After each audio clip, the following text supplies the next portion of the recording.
Hi, in this lesson, you'll learn about return values. When writing a function, we can input values by using parameters and user input.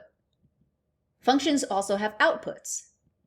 So far, our function outputs have been printing things to the console and making things happen in our Roblox experience. Let's look at the roll die function that rolls one die of any number of sides and prints out a random number. The output in this case is the random number printed to the console. So let's say we run this program and get a 4. Nice.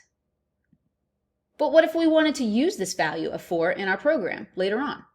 Perhaps we want to add multiple dice rolls together, or compare a series of dice rolls. Right now, this value only exists in the roll die function and on the console. So how can we access this value in the rest of our program? Well, we can do this with a return statement.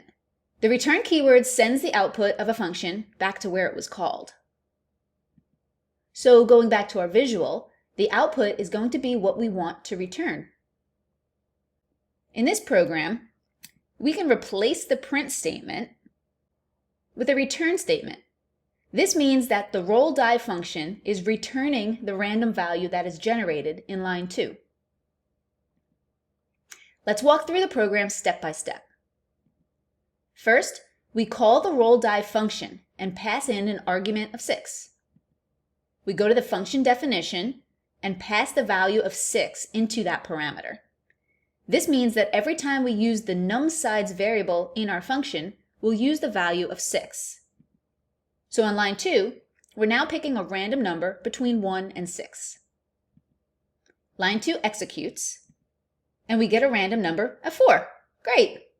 And since the value of the variable roll is 4, that becomes the value we return.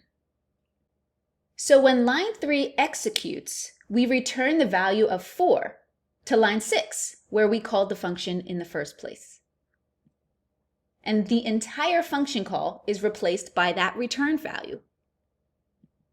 But right now, this 4 exists in our program, but we can't do anything with it. It's just a number that exists on line 6.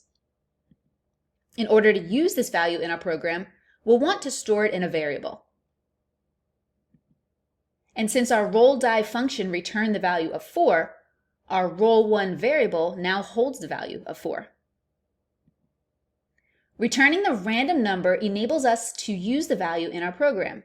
In this example, a player rolls 2 die on their turn, a 6-sided die and a 12-sided die.